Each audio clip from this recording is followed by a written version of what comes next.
Bon alors j'ai écouté les conseils de Monsieur Bobine et j'ai été voir Baby Driver.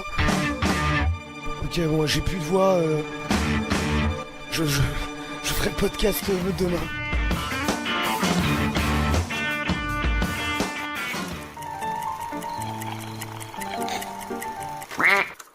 Bon alors il y a une tradition en Bretagne qui veut que l'été il y ait des festivals tous les week-ends. Donc voilà, c'est quelque chose de très très épuisant. Et donc voilà, j'ai récupéré ma voix et mes esprits. Donc je vais pouvoir parler de Baby Driver, donc quatrième ou cinquième film, je sais pas en fait. Enfin nouveau film d'Edgar Wright.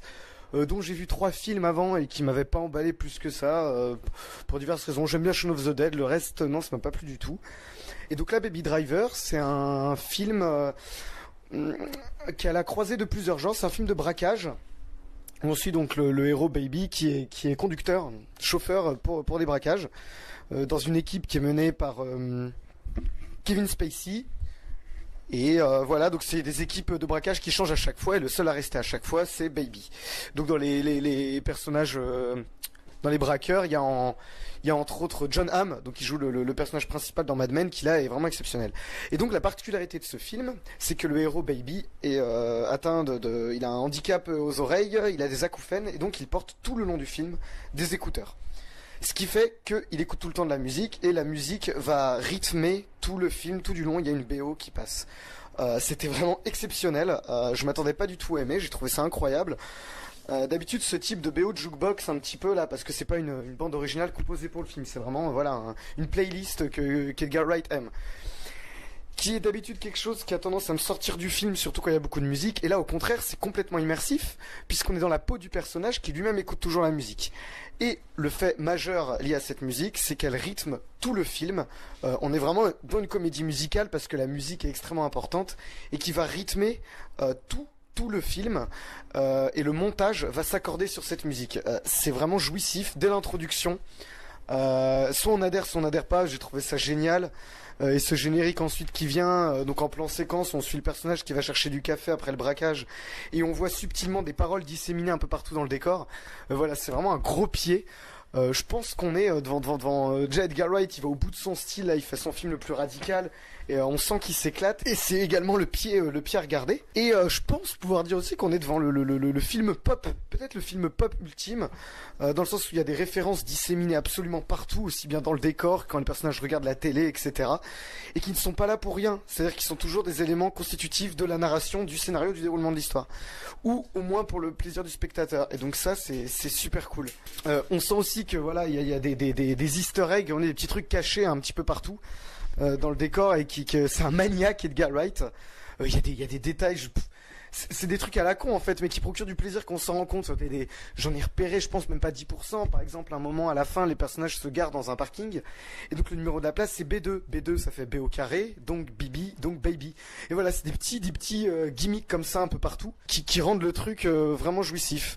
C'est un film qui a un mélange des genres un peu fou, parce que du coup c'est un film de braquage, un film de bagnole, une comédie romantique, il y a une histoire d'amour dedans. Et un musical en même temps. Alors sur les poursuites, elles sont vraiment extra aussi.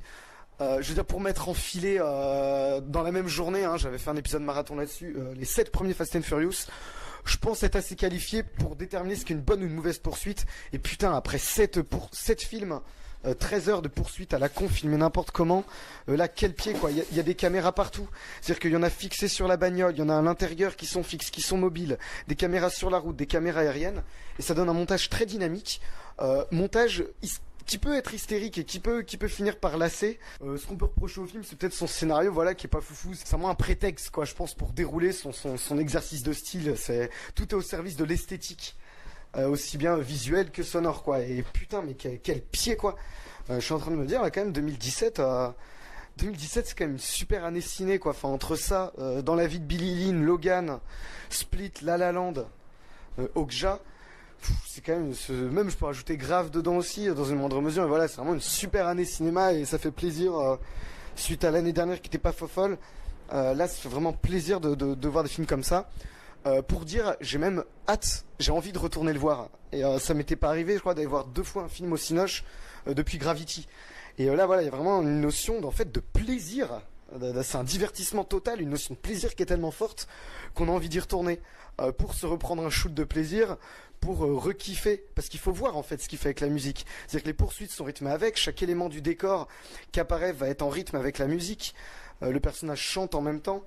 Il y a plusieurs scènes de braquage aussi, donc de fusillade, où pareil, les coups de feu, etc. sont en rythme avec la musique. Et c'est pas seulement le montage qui s'adapte à la musique, ça va également dans l'autre sens, puisque c'est pas mal de remix qu'il fait. Il fait des réarrangements sur les morceaux, sur ses playlists.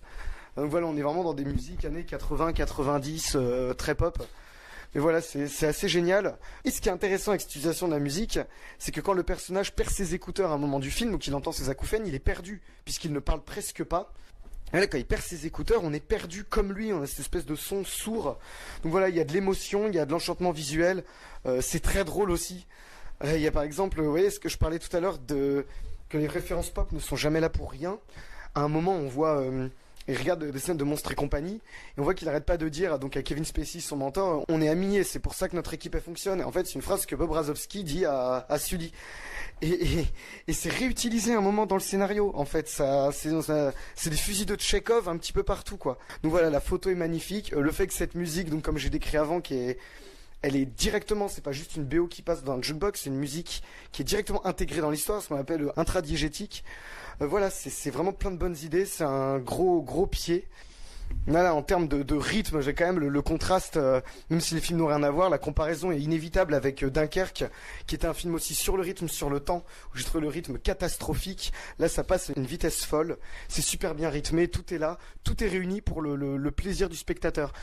Et voilà, je suis impatient, je retourne le voir ce week-end et je pense que ça va être encore mieux de la première fois. Enfin, on sort de là, il y a un état d'extase, on n'a qu'une envie, c'est d'y retourner.